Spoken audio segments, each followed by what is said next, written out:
Call the meeting to order for the Carver Finance Committee for November 27, 2018. First order of business is public comment. Bob, I think you had something you wanted to say? Robert Belvin, 26 Gate Street.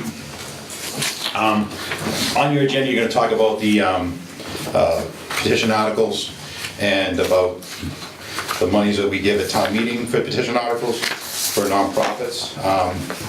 I've spoken at a town meeting numerous times about these nonprofit organizations, about giving us the information that we need to make a decision. And I'm sorry about my phone, it'll shut off. It's okay. That we just need to know how many residents that are being taken care of with these funds that are being given up. And I totally agree, if it gets too high, then we have to figure out which one we want, which one we don't want. And I feel that town meeting members should be the ones to decide that. I looked up the laws on the books, and under 30B, chapter 30B, it states that you make good financial decisions if it's under $10,000. And each one of these individually are under $10,000. So town meeting can make good financial decisions if these people come in and tell us how many Carver residents are taken care of with these funds. Okay, that they have actual numbers, and that if they're not meeting the amount that we're given, then we can't go ahead and do this. And if they don't show up to our town meeting, they don't get it. All right, so that's my whole thought process on. I know the law says it goes anti-kickback or whatever, whatever it is. It goes back to the 1800s where don't give money to the Catholic Church, okay? And it's kind of been expanded, but I feel if we make good financial decisions at town meeting, which I feel town meeting can, I think that's where we should go with this, and figure out what's going to go on after the fact. I don't think it's an issue. I think it's an issue when we do get to an amount of money. Right. I do think that will be an issue. And well, I'm not going to debate it with you. The only purpose of us even taking up this item is to bring it to town meeting. We don't have the authority to authorize expenditure of anything for a donation for a charitable organization. We have an opinion from town council. It's in everybody's packet. It's in yours now too. Where the organization needs to get something back from the town. All we're trying to do is establish some groundwork and perhaps put a cap on a grant program so that this doesn't turn into a $23,000 request this year to a $50,000 one next year to a $75,000 one, and then town meeting's trying to decide on how many school teachers we laid off in order to take care of these charities. So this is just something that the Finance Committee is getting behind, but town meeting will ultimately make the decision, not us. That's not our function here. I think having a cap is a good thing. I think you're right if you're going to that point. But if whatever the cap is, then say town meeting, this is what you do, and hey, we need to decide which one. That's correct. And that's where we should go. Town meeting has the ultimate say. Yeah. We're just trying to make the process a little bit easier. The way it's set up right now, and it's not necessarily a bad thing, but it takes 10 signatures and a quick paragraph, and it's on the warrant. With no explanation, no vetting, no nothing. So ABC Charity Incorporated wants $5,000 from the town of Carver so they can build a new pickup station in Lakeville. Where does that benefit Carver? And I totally agree, and that's why the vetting process is important. Right. I think getting them to town meeting, because like I said, many town meetings I've stood up and I said, well, what do they do? What do they? That's our function. I agree, so I'm all for that. That's our function. I want town meeting to decide, so thank you. Thank you. Okay, on the second item, removing from the table the discussion and possible vote on the Finance Committee supporting to town meeting, Mass General Law, Chapter 40, Section 22F, the town fixing a reasonable fee, specifically supporting raising the MLC fee to $50 from $25, as discussed at the November 8th meeting, and presented by Laurie Hinault, Treasurer Tax Collector. Hi, Laurie. Hey, how are you? Good, you? Sure. Sure. I'll give a little quick background. Laurie came, you missed that meeting. Laurie came and asked for this support, because obviously we can't set that rate either.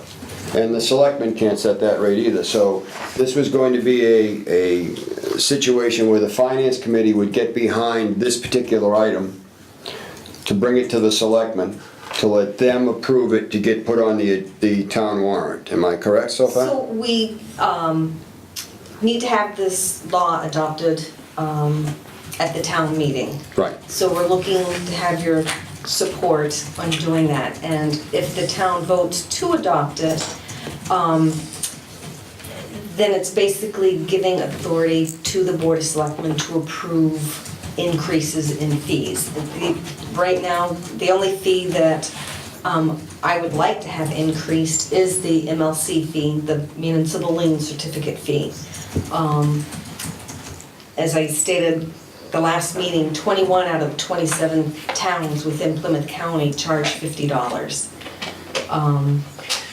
And we're only charging the 25. So we'll It's just. costing us more than 25 to have them provide the service. So that We're was just the looking for purpose of it. support for the town meeting to get this law adopted. Well, just, okay, the municipal lien certificate, is that when someone files a lien against your property? No, this is when somebody is going to sell their property, so it's part of Get a the clean closing municipal lien costs, so certificate, that yeah. they see if there's any outstanding taxes on the Are those property. fees then passed on to the buyer?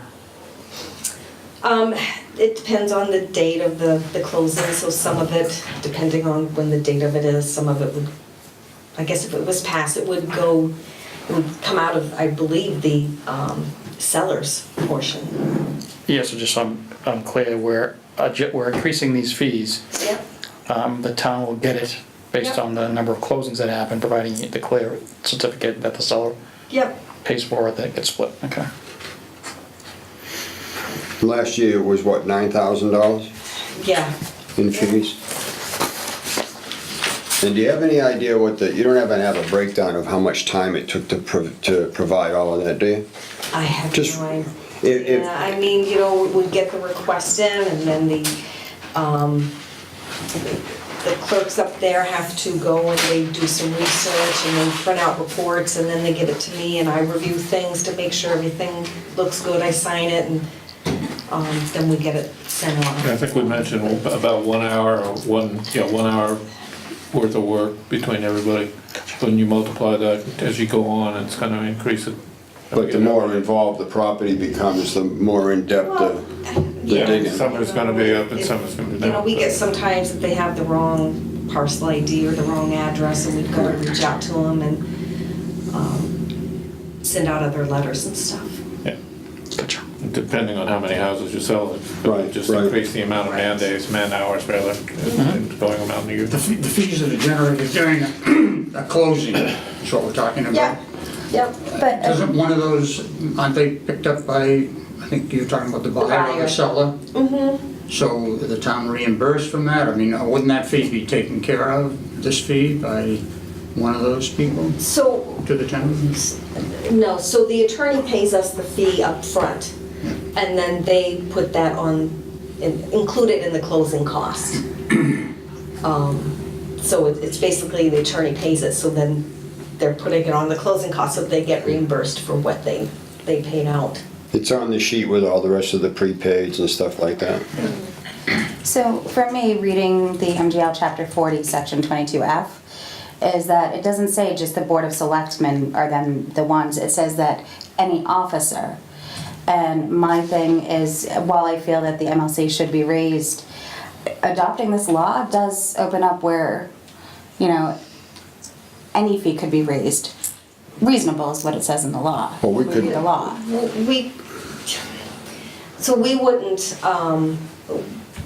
we would have it so that the Board of Selectmen have to approve these. We wouldn't just go ahead and raise it without their approval. Could we modify that? Well, Or are we stuck with what the law says? any fee that a town charges has to be reasonable based upon what the level of effort is. So, Lori couldn't come up and say, we're gonna charge $1,000 for something that's gonna take an hour's worth of work. We couldn't do that. So that's because that would be frivolous, is that the law does protect for things like that someone can say, I'm not paying that, because you can't base that in reality. Now, I mean, technically, could she say, well, for 2 hours worth of work? Yeah, because some of them could be 2 hours of work, but you can't be, you have to fall within certain parameters that are in there. And then, there are statutory protections already designed in, that some committees already have the ability, if they're elected, to raise their fees. Like the planning board can do their subdivision rules and regulations and tie fees to that. And again, it comes back to the test, is it fair and reasonable? And if anyone feels that it's not, they can protest it. And we would have to justify it. Okay. But if this went to town meeting and passed, are we still saying that it could pertain to various other fees that then wouldn't go to town meeting, but the board of selectmen would look at and Yes. make decisions based on what you had said? The reasonable cost incurred, blah, blah, blah, it wouldn't go to town meeting any longer, and the board of selectmen would increase the fee. Right. Now, to Alan's point, which I now am trying to comprehend that he said, and I missed that point, is that, what I think we can do is we could modify the vote so that it's to adopt this regulation, provided that all fee increases go to the board of selectmen. And in essence, that is your executive officers that the town has elected, whether you like them or don't, or whether they change from this year to the next. That's your checks and balance. We've also gotten rid of a lot of appointed, we used to have in this town, and John, you remember this, is we had an independent DPW board. They could just raise fees wherever they are. You look at what they're doing in some of the other towns when they're doing snow plowing rates, it's, they're paying double what other towns are doing, because you can read between the lines why they're doing it. The same thing, the treasurer collector used to be an elected position. As an elected officer, they could go ahead and do that. Lori doesn't have that authority based upon the charter that we have, that everything she does has to come through the finance director, then to meet to the board of selectmen, so that you've taken away some of those things. So I guess my point that I'm trying to make is that I think we have checks and balances built into the system, but as a boots and suspender, when this article gets written up, we could have a part B that says, that all fees need to be, approved by the board of selectmen at a regularly scheduled meeting. And then that means that it has to be advertised, or it has to be on the agenda, and then you're covering it from that standpoint. I would personally be more comfortable supporting that with that wording in there. Yeah, I would too. Yeah, I would too. definitely. We'll get And that's that. kind of what I had thought was the intent. See, when I was reading it, I didn't see that at all when I was reading the law. I didn't interpret it that way at all, but if that's gonna be written in there, then I would support it. Okay, excellent. Yeah, we can do that. We can put together a motion, an article, and write it that way, and then have you guys endorse it, from that say. So at your next meeting, we'll give you a draft article that'll have that second part in there. Go with that. Good. Okay. All right. All right, how about, you want to we'll have a motion, I'll entertain a motion to continue this then to the next meeting? Second? I'll make the motion. A second. Okay. Motion made and seconded, any further discussion? Yeah. All those in favor? Aye. Opposed? Carried. Unanimously. Thank you. Thank you, we'll see you next time. Okay. We're trying to make it on a Tuesday, so you're here anyway, right? Yeah, exactly. Actually, I think it is on a Tuesday.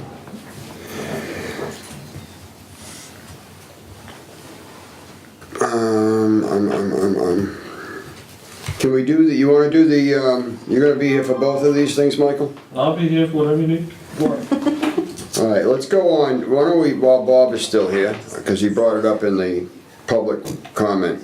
Why don't we continue the discussion from November 8th meeting and possible vote on supporting the town meeting a grant agreement program for taxpayer funding of nonprofit organizations in compliance with MGL 30B grant agreement to establish some terms for the use of these funds. I'm gonna let Michael open that, 'cause he can bring you up to speed on what brought this about. So the town has in the past, received citizens petitions to provide taxpayer money for good causes. And at one point, they were scattered throughout the town meeting warrant, and several years ago, we kind of combined those into one citizen petition article to take a look at them. And, you know, at one point, I think they were $12,000 or $15,000, and then grew to 20, and now 23 or 25, whatever the number it comes out to. And, you know, we got YPAC last year that added to it. This year, we got Shane Gives Thanks. And I am not here to critique any of the programs, because I think they're all good programs. The question that needs to be asked and discussed is this a good use of taxpayer money to be giving it to these different nonprofits, or should those be privately funded through private donations? Now, again, the town in the past has agreed to provide some money to that, and you know, for good or whatever reasons. But I'm seeing a trend that, you know, this topic needs to be discussed in the right forum to determine, you know, should we recommend that we set aside X number of dollars per year and that's it? Should we not put any money away? Certainly, the law allows for doing this, provided that there's a benefit to the community. And I think what does need to happen at a minimum is that there needs to be better accountability as to specifically what is the program doing and how's that benefiting the residents of Carver. And all these groups do send a report in occasionally to do that, but there's no contract per se. So, you know, some of these, we don't know how many, you know, for the Legal Defense Fund, we don't really know how many cases in Carver they're handling. It could vary from year to year. It could be 6 this year, 1 next year, and none the following year. Right, Who knows? right. I mean, they know, and they could provide that to us. So, again, this is something that needs to be looked at. These are good things that need to happen in society. It's just, what's the role of the government body to do as it relates to taxpayer funds? And that's kind of what we've asked you guys to take a look at and determine what your thoughts are on it. Now, actually Meg and Lynn Doyle had said that taxpayer funding of a charitable organization was sketchy, so I had asked Michael about it. Michael got a hold of town council, and the key phrase that I'm looking at here is, if a private group requesting funds from the town can show that it provides services for the support and stimulation of the community at large, or some segment of it, and it confers a direct and substantial benefit onto the residents of the town, in my opinion, a grant will likely not run afoul of the anti-aid amendment. In order to dispel any questions in this regard, however, I generally recommend that there be a written agreement to memorialize the relationship and the terms of use for the grant funds. So this lends even more reason why we should have a grant program. Why, and I'm not opposed to these organizations at all, but I think we should have a capped grant program where there's a limited amount of money.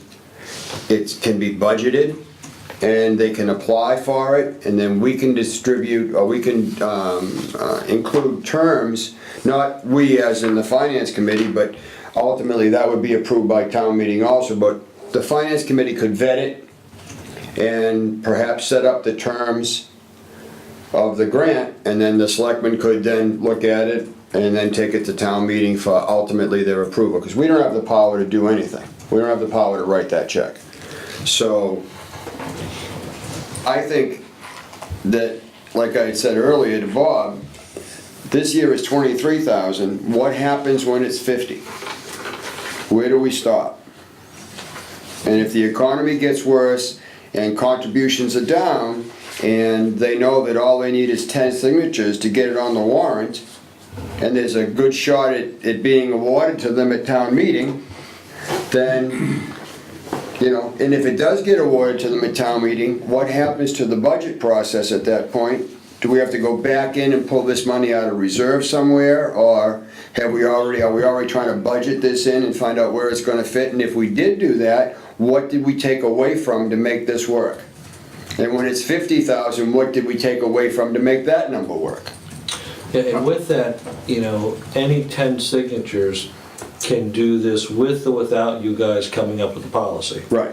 And they can submit, you know, they can say, we're not gonna pay attention to what you're doing, and we're gonna submit our own stuff anyway. But one would think that town meeting, if the finance committee is recommending a policy on this that's fair and makes sense for taxpayer money, is that the town meeting can get behind that policy, which would then set parameters in the future that, you know, could say that if we're going to do this, that we put aside this much money and this is where you apply to. And, you know, once a year, there'll be awards made out of that money. And, you know, you run the risk that if you don't follow that program and then somebody applies to it, well, one would hope the town meeting would shoot that down just because town meeting already approved this process. Right. So you'd be running afoul of that. But, you know, again, where do you draw the line? What's the appropriate use? And it needs to have some discussion. And, you know, it's difficult to have that discussion on town meeting floor when, you know, people are generally only willing to contribute one night a year to come to it. Right. And you want to get everything done. And, you know, for something that's $3,000 or $6,000, when you're dealing with a $40 million budget, is that the appropriate use of town meeting time? You know, when you're trying to balance all that out? That's right. And, you know, keep in mind that as we deal with some of these grant agreements, you know, we're gonna have to pay some legal fees for this too, that it's gonna cost the town too. So this has cost to it, and it's things that you're sacrificing to do it. And, you know, that's the issue. If you're spending $25,000 here, that means there's $25,000 that's not going into the police department or in the school department or in the DPW. Right. That's a decision for the town to make, but every action has a reciprocal counteraction. I couldn't agree more. That's the reason. My thought is to leave it to private donations and, or a cap on what the, you know, the town, but it seems like people themselves could donate to whichever cause they wanted to, and that's where my mind goes. You can, but it's not gonna stop them from getting 10 signatures and getting it on the warrant and getting town meeting to say, yeah, what the heck, let's give them their $3,000, $4,000, $5,000. But even the grant process won't stop them, they can still do that. No, but I It's just agree with gonna Michael. If the grant process is adopted at town meeting, You kind of set a precedent, Yeah. you kind of set what town meeting's expectation Right. is, because part of that grant process would be, we'd like to relook at these. In essence, how that would work is, you would submit an article that we want to look at them doing it this way. We're asking you to vote all of these individual requests down and supplement that with this grant program that they can then apply to, and that can be awarded through a process. Say, you know, their applications are still good, we can't get rid of those have to go to town meeting. that's right. But you can recommend town meeting reject them and go with this more open process. Which would have more vetting behind it, and I think it would have more responsibility on the applicant to show that this is in fact going by the word of town council's opinion, that the recipient have a written agreement to the terms, so that we're not handing them a $6,000 check and, you know, they're doing a big pizza night up on the North Shore somewhere. Not that that's what they'd be doing, but where does it benefit Carver? Because there's a problem if it doesn't benefit the taxpayers in the town. It definitely does give us more, you know, knowing where the money is going and what they're using it for, and that it is for Carver. And I think that's where the responsibility of the finance committee And it is. still does, you know, if someone does put a petition forward and, you know, town is, you know, really behind whatever that is, the town could still vote for that, so we're not taking any say away from anyone. So I think having a cap and having a grant program is good for the town, you know, to limit how much is going out, we can actually budget it. Seems like the cap is It's a good idea that, whether it's 25,000 and that's it. I think it's a good idea, because if we don't cap it, Because Michael said last time, it just. well, last year was going up what, and up and up. 16,000, I think, wasn't it? 16 or 18,000, this year's 23,000. Yeah, and that was because one person missed the deadline, and That's then what- when I heard somebody else, with could- it happening this year, well, tell me about why you're doing this, well, because others are doing it, so why shouldn't I step in line to get my money? Sure. Well, that just tells me there's no end to this. Footloose and fancy.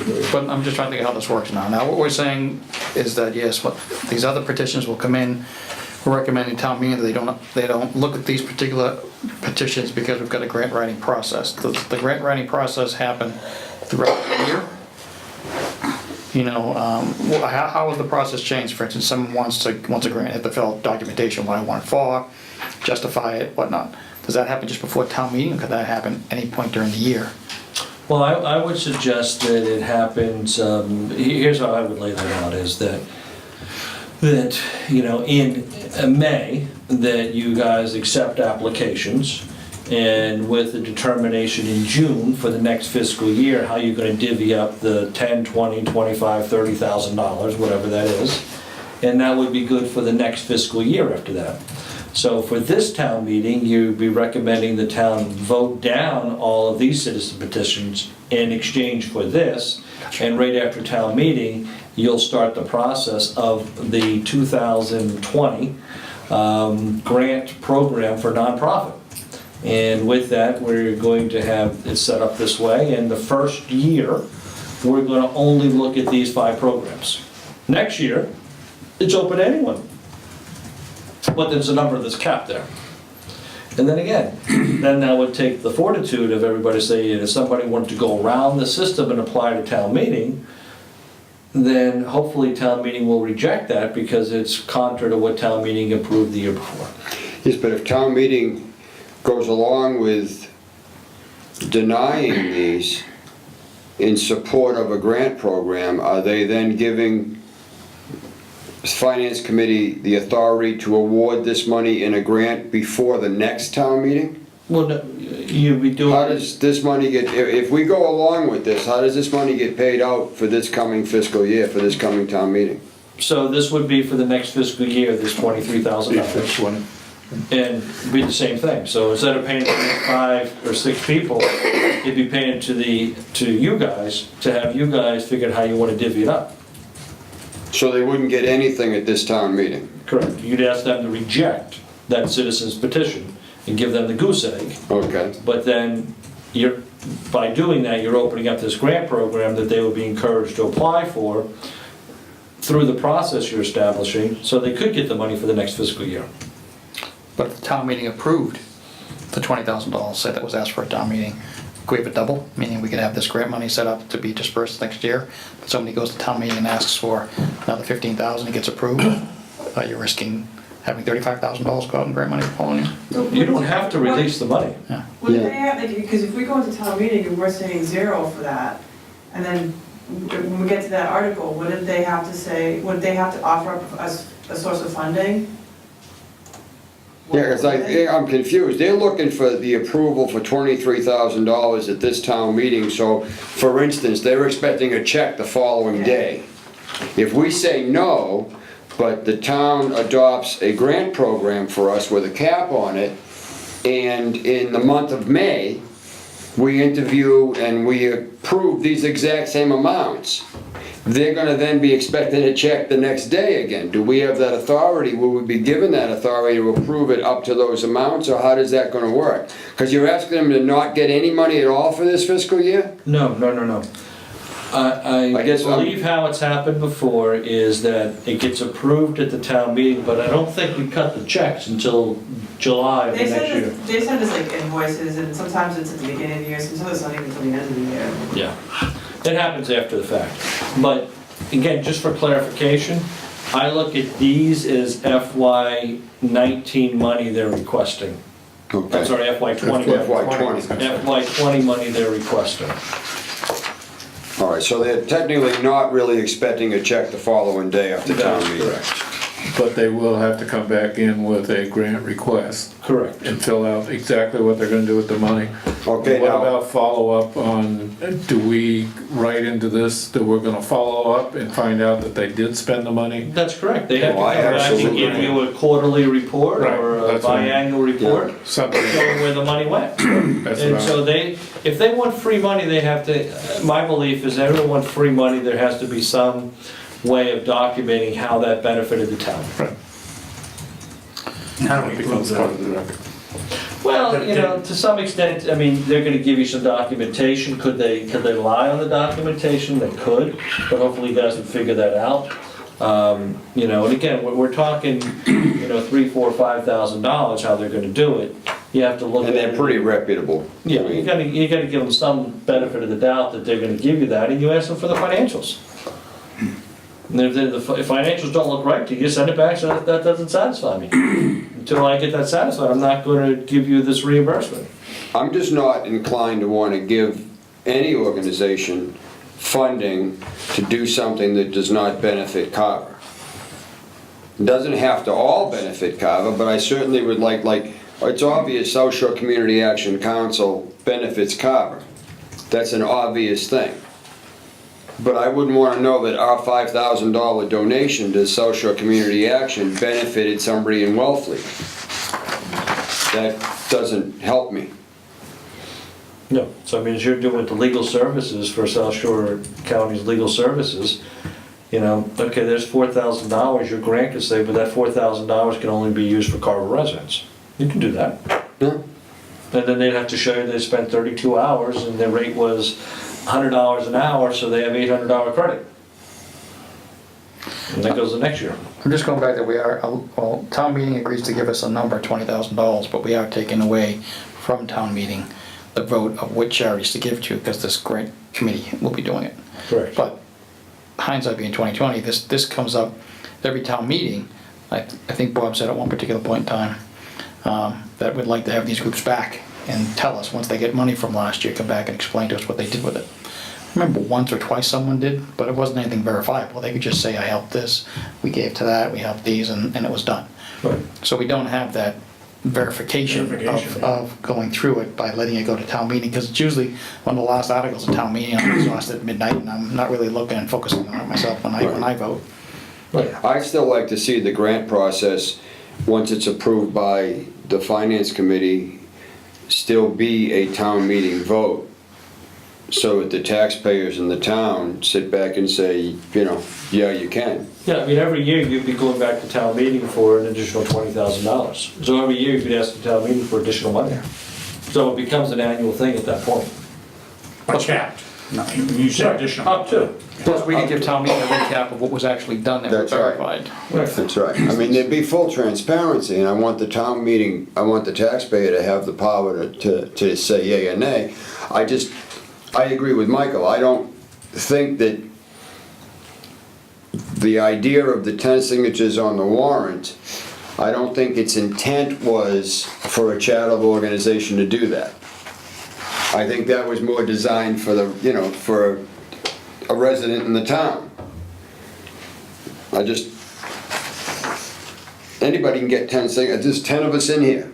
Sign a piece of paper on a warrant that we can donate, you know, $10,000 to John at the next meeting, at the next town meeting. 10 signatures is a very low bar. Oh, I'm sorry, we'll give it to you, George. No, And that's we've okay. got some frivolous, you know, petitions that individuals have sent before that just waste everybody's time. And then they're for individual purpose. Right, and the other problem with it is, like John said, this is usually the last item on the article, on the warrant, and everybody's looking at their watch trying to get the hell out of there. And so it's a real fast, you know, yeah, give them whatever they want, motion to adjourn. And it should be the last thing on the agenda, because, you know, is this more important than a $30-40 million budget? No. No. Is this more important than, you know, $1.4 million in capital projects? No. You know, is That's this right. more important than bylaw changes for zoning? No. And that's why it's the last thing on the agenda. And it's an unfair environment for a town meeting to be doing that, you know, when there's so many other pressing things to do. That's why you guys have the opportunity of looking at it a little differently. That's a question. These 5, this is what's going in the town meeting this year, This is right? what's on the warrant. Is it fair to change the rules at the town meeting and sit back and say, okay, we're gonna do this all, we're just gonna zero balance these out? And now you 5 folks need to come back in with a grant request, writing out exactly what you're gonna use the money for?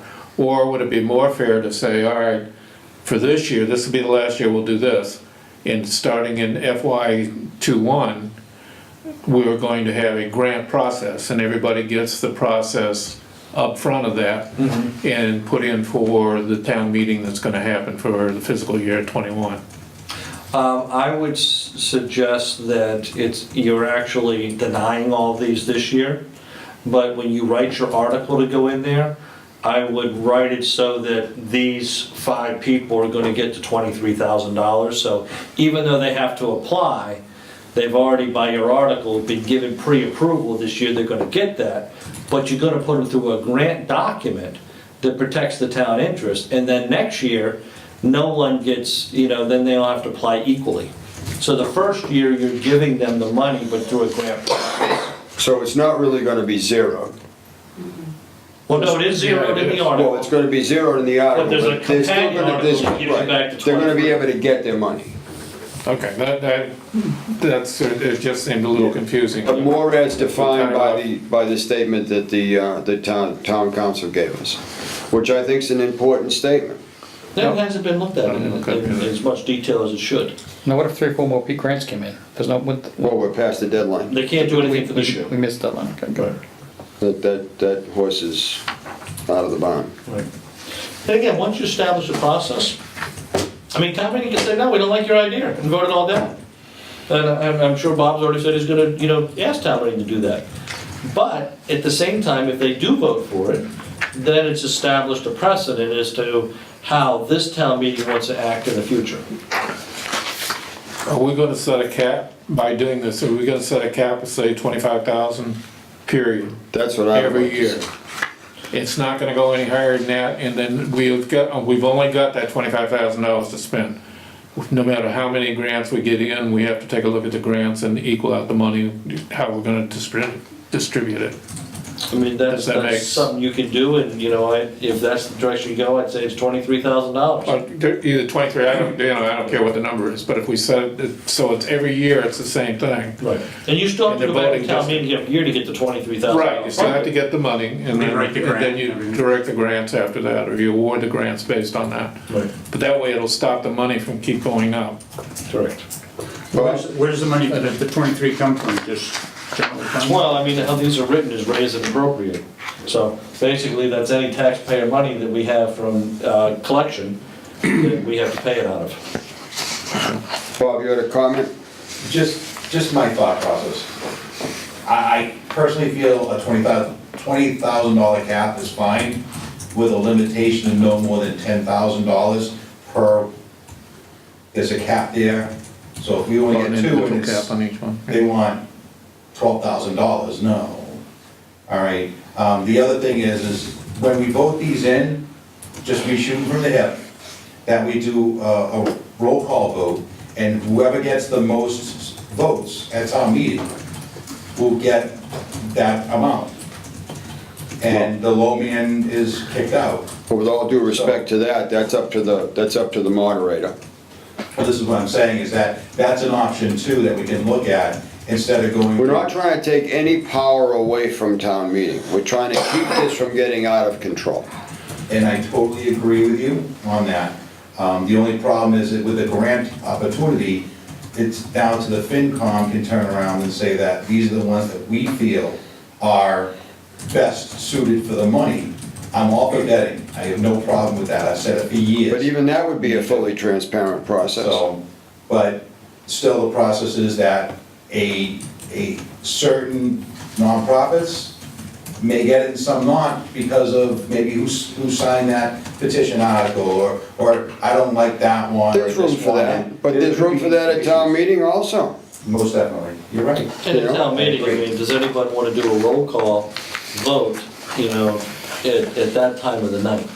Usually it's bundled and just, Yeah, that's why. Well, they bundle it, that's why it's the last item on the article, and that's why it's time to go home 5 seconds after that vote. But in essence, to address Bob's comment, is that your article requesting town meeting to set up this grant, you are requesting town meeting to, in essence, delegate Right. that responsibility to the finance committee. Right.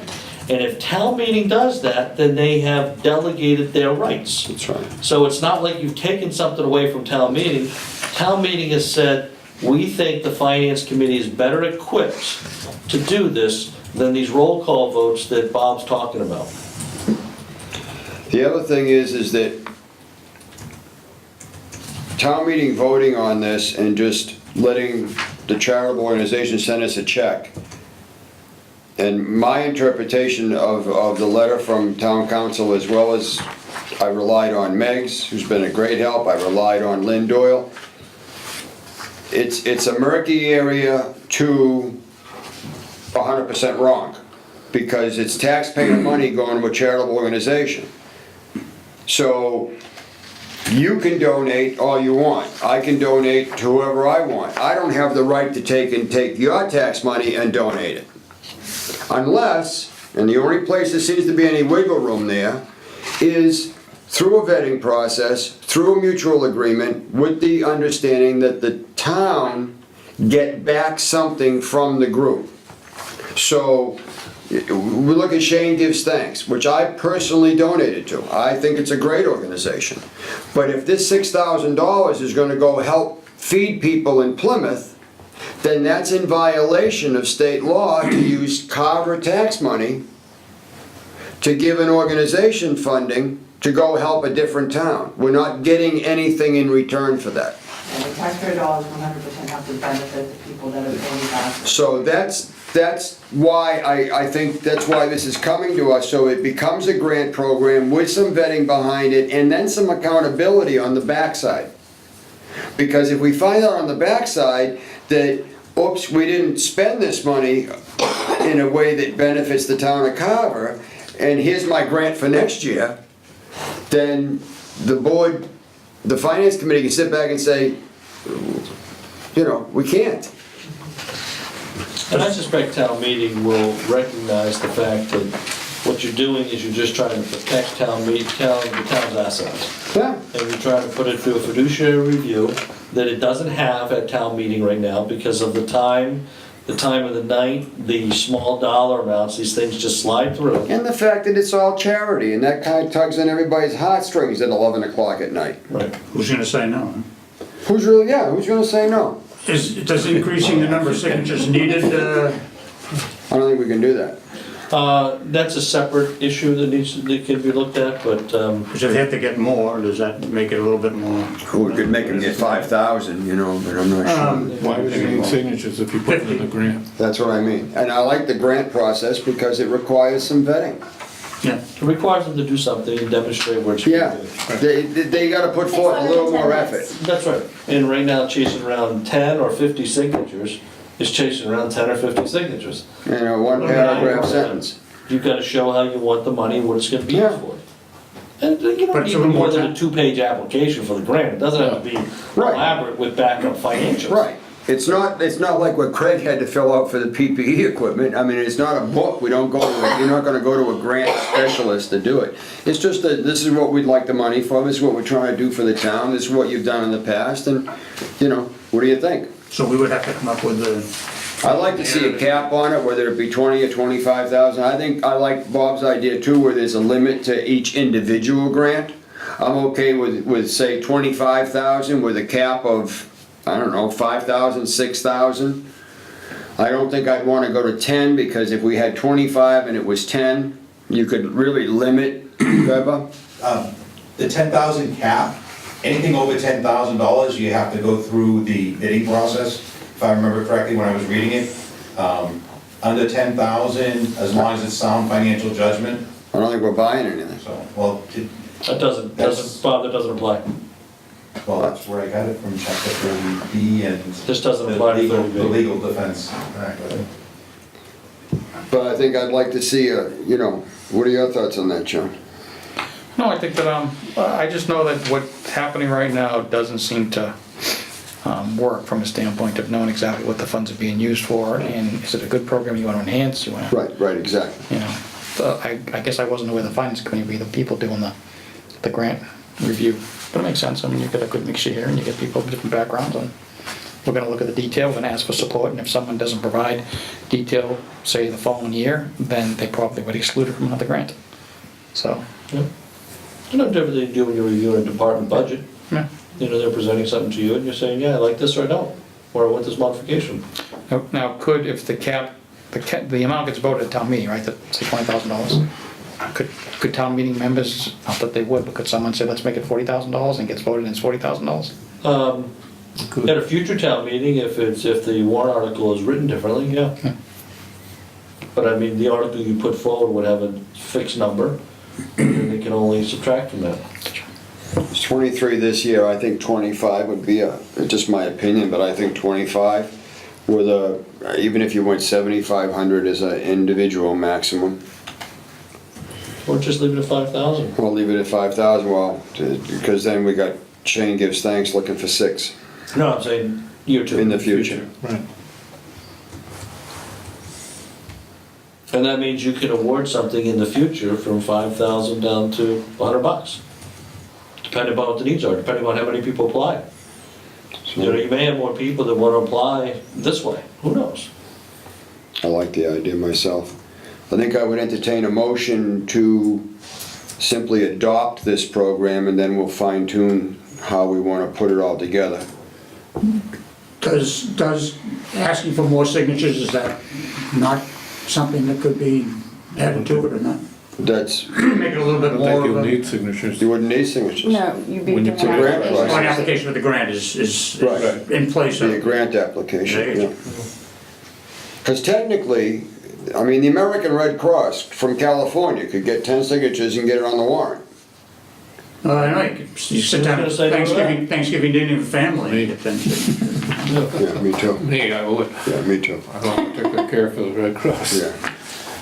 The Stand salaries- in front of salaries are way market too basket high. on a cold day, it's, But I guess I'm asking the. I make a motion to support a grant agreement for town meeting for finish. And we'll work out with town council, giving you a draft motion to take a look at, a draft article, Yep.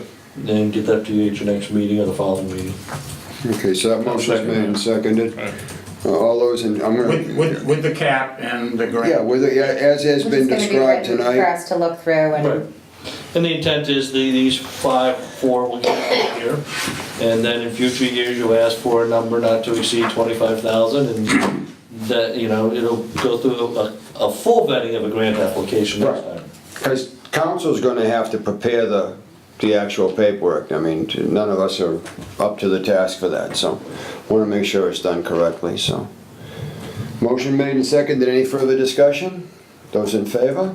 Signify by saying aye. Aye. Aye. Any opposed? Carried. Unanimously. I know how to say unanimous. I'm tired and punchy tonight. Did you have a discussion on that motion? I wasn't paying attention. yes, I you did did. have a Okay, discussion. sure. Even you're tired I'm making tonight, see? sure. You're tired, yeah, she's doing it now, and I brought her tea. It's one more week now. Yeah, Rose was working tonight, she says, who's the tea for? I said, none of your business, just make me. Does Mom know you're buying somebody a tea? Yeah, get over it, wait, it's gonna be on video, just relax. God.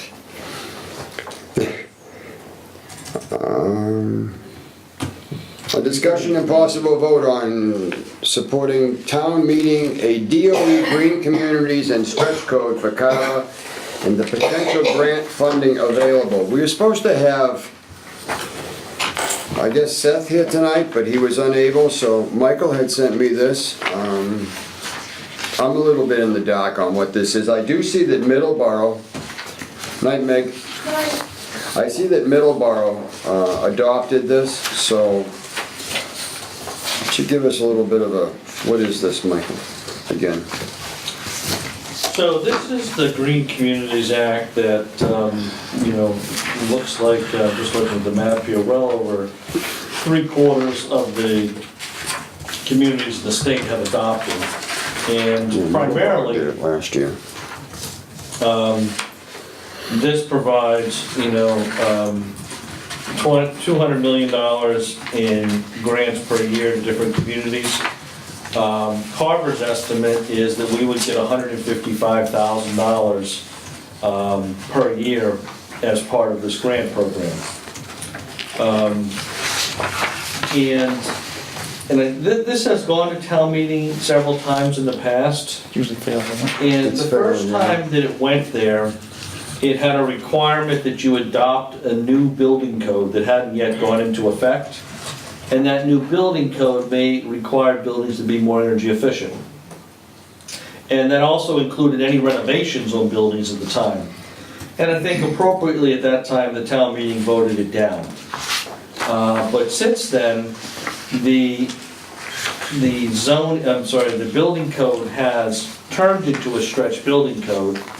So as I'm told, there's really no difference between what was there before versus what's there now. And this, again, just opens up these different grants. So when we're looking at our buildings, we were upstairs in the selectmen's chamber waiting for, 30 minutes for the lights to come in because of these old, mercury things. Well, this would give us money to come in and take those out and put LED money in, at no cost to us. As well as other programs that fit within the criteria of this. So, I'm certainly not going to give it justice and be able to explain everything here, and nor am I going to try to.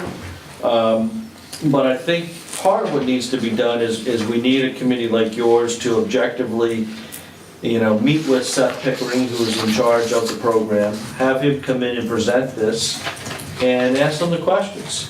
And then make a determination is, with any grant, there's always strings. I'm not gonna deny that at all. But, from your standpoint as the finance committee, weighing the strings and valuing those strings compared to what opportunities this opens up for the town, would be helpful. With the stretch code now, some things that have been taken off the thing, any additions, renovations, or repairs are exempt from the stretch code. So where those used to be in there, they're not required in there. Really, this falls into new houses and commercial construction over, so it's a completely new house, or it's new commercial greater than 100,000 square feet, or 40,000 square feet if it's an air-conditioned facility. So if it's like an office, it's gotta be 40,000 square feet. It will apply to if it's an industrial building, it's 100,000 square feet. And again, like I said, new houses, so any existing stuff wouldn't be impacted by that. So, again, I just think that the town, this is an opportunity for the town, and it really needs to have a group like yours take a hard look at what it means. And I think also bringing in a local developer that does new construction now, what this really means to them. What we're told is that new developers, and again, I'm talking people that build more than a handful of houses a year, they're all using this program whether the town has it or doesn't have it. Because it's just more straightforward to meet the building code by going through these design processes. You guys gotta hear that and make a determination whether or not this is something that you wanna move forward in town meeting or you don't. And quite honestly, that's kind of where I kind of put it is, for you guys to take a hard look at it. I would like to see more about this because I think that just looking at municipally owned street and traffic lights, just if you think about the street lighting, and I think about tonight up in the energy meeting upstairs, where I got in and first words out of my mouth was, well, we didn't pay the light bill because there were still 2 lights waiting to come on. Warm up. These LED lighting has become so inexpensive and so cost efficient, and they last so much longer. So any grant money we can get that would replace some lighting in town, and in turn reduce, which I don't have the numbers in front of me, but I'm willing to bet that our Eversource bill is pretty big, given the fact that it's got the highest rates in the state, and we have the pleasure of paying those. I'd like to see, Seth, I'd like to see more of a, just, you know, explanation on what this program entails and stuff. I know it did fail at town meeting, but again, I think a lot of that was based on the way it was presented. Yeah, well, I think, remember, we had a couple of different issues. One were builders coming in saying how much additional cost it would be. There's one common sense is wouldn't you want to make an energy efficient home, period. You know, so, you know, that's what their defense was. But then the stretch code or whatever, this new codes would increase the cost of a house for people. And a lot of towns were against it. And the other thing had to do with the grant methodology and what if any other strings attached to the grants that are coming in the pipeline. It would be good if we pursue this, I think we should. And that is to get someone that's you know, for and against type of thing, you know. Absolutely. What issues are we not aware of that someone might want to bring up, just to get the other side of it, because I'm sure it would come up at town meeting.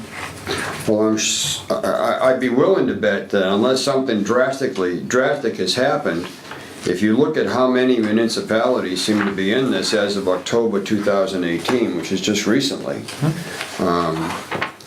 either this program has exploded in the state, or they've changed some of their rules and requirements, as you said, to make it a little bit less restrictive, offensive, whatever. So it only applies, I just think that we don't have Seth here so that we don't have the answers to these questions, but I think it's something that we should look at. Definitely. We should absolutely look at it. I do like the fact that when they say purchase only fuel efficient vehicles, whenever such vehicles are commercially available, but cruisers are exempt, and so on, heavy duty vehicles, so we don't have to worry about trying to go find a battery powered police car, so we're in good shape.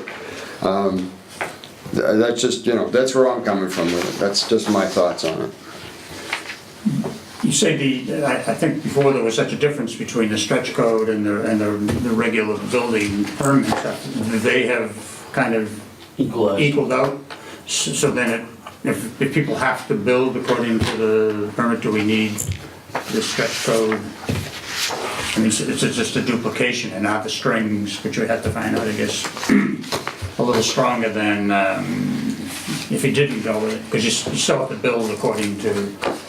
And my thought too is that pricing houses, you know, if a 2x4 construction and they're requiring 2x6s in new houses with more insulation, there's a pricing out of the hands of some people that may be able to afford a 2x4. And the Yeah, others. well, I mean, you look at right now, you can build a 2x4 house nowadays. Unless you actually put the foam board on the outside to meet the R value, yeah. which is, there's the example of how things are done. So in essence, whether you're using the 2x6 with wall insulation, 2x4 outside panel, you're ending up with a 2x6 wall. Right. Because you have to do that to meet code. Right. With or without the stretch code, and these are the questions you need to ask. And find out what the And if we don't adopt this, what happens when the state comes in and adopts a similar stretch code, that we end up with these same kinds of requirements, but no grant money behind it at all? Well, that's the argument that people are making now, is because the state's already adopted the stretch code and upgraded the stuff, that in essence, you're just throwing away money because, just apply for it because then you get it. Right. Or because that's where the code is right now. And again, that's why I need somebody to take a look at this and determine that. Yeah, it'd be good to see what the two differences are between the stretch code and the regular code. I believe you have a request, and Seth, he's gonna get back to you when Yeah, I he was just can. looking at an email, I didn't get a response from him, but I'll send him stuff right now. And, when's your next meeting? Well, actually, we were gonna discuss that tonight, because the only thing we really have on for, we had it down for the 11th, I think that's the day he said he couldn't do and it. he can't do that either. Yeah. So I'm She's on the thinking, year this time. yeah, December 11th, I'm just thinking that all I had planned on the 11th was Scott Neef and Brad Brothers was gonna come from the school but they don't have their budgets. It was just gonna be like a FYI meeting, kind of a thing like we had with the Department of Public Work, or with the DPW, Operations and Maintenance.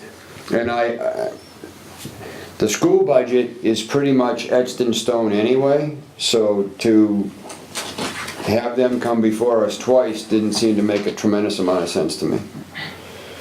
So whether it's the board's pleasure that we skip a December meeting and have something the beginning of the year when we can, sit down with maybe department heads and start going from there. It's after the holidays, maybe Seth would be available to squeeze in a meeting. I'd like to have a couple of meetings in January, obviously a couple in February. I don't know when we're gonna have a joint meeting with selectmen. I assume there's a couple of those coming up. We had them last year too, right? I wouldn't mind skipping a December meeting. No, How What's the about pleasure, how about the 24th? what's the pleasure of the We're busy board? that day. John, It's a busy season with this stuff going. Yeah. you're all right with it too? Yeah, Unless we absolutely. All right, why don't we, I didn't even put it up on the calendar for the town yet. We were trying to get some other stuff done and it didn't happen, so I'm really okay with that. If you guys are all right with it, we'll skip that and we'll plan a meeting for January 1st is good. Everybody's off that day. Sure. I'm be working. able to find a place. There's always a killjoy in the crowd. I'm sorry. Healthcare. I would seriously like to go back to a Thursday meeting only because it's less conflictive with available space in the building. Is that bad for you? Yeah, John works every Thursdays now. Well, John's not on the committee. I know, but we have 3 children. Watch the kids. Can't you lock him in the closet? They frown on that. We used to have cages, but you can't do that now, though. That's what happened. I mean, if that works, what works for everyone, I can make it work. What day is that? Thursdays. Oh, Thursday, January third. yeah, that's. Well, I was thinking, maybe we can just do the one Thursday, January 3rd? Is that bad? I can do that. I've just emailed Seth, so hopefully I'll give a That's good. response back for him. I'm sorry, go. Is that all right with you, Mr. Duggan? Yep. John? Sorry, what date? January 3rd? Yeah. What time, sir? 7? Does that work for you, or you want to make that 6:30? I have to speak to my boss to see if I can get the day off to, rest up for the meeting. 6:30. I can get here by 6:30. How about you, John? 6:30? Oh, yeah. 6:30? There, young fella? Yeah, fine. Okay, let's do that.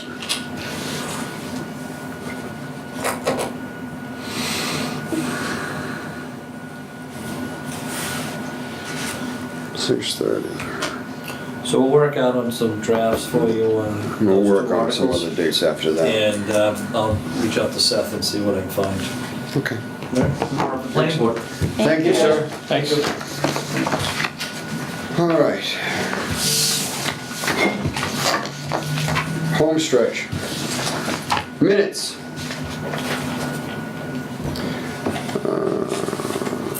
September 13th minutes. We'll take these one at a time.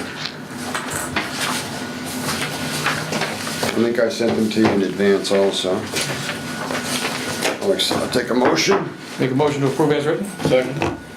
Motion made and seconded. Any further discussion? All those in favor? Aye. Opposed? Carried. Unanimous. October 11th, there is a change. Catherine is spelt wrong. Actually, September 13th, it's spelled wrong also. Is it really? Yeah, it's Kathryn. It is right on this one. It's September 13th. I'm looking at it. 13th? Yeah. Oh, my copy. What do you mean your copy? Kathrine. Oh, like, sit on that. Well, you gave me a different copy. How the hell did you get a different copy? I don't know. You just spell it Both of them out of the same printer. spell it with a C next time, maybe. What's wrong? I have it spelled correct on the thing. Okay, thank Yeah, I you. have it On my spelled correct too. computer. I got the wrong one.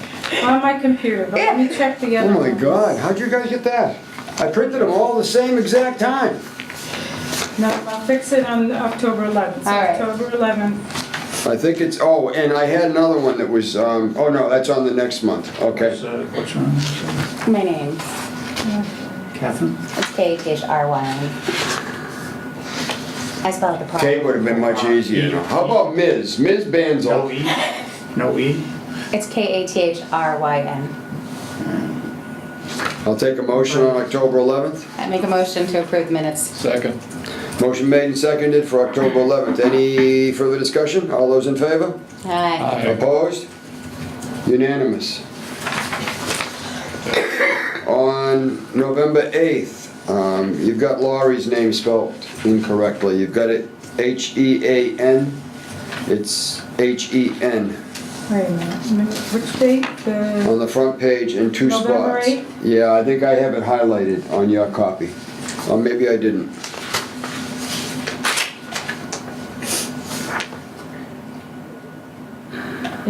H-E-N-A-U-L-T, right?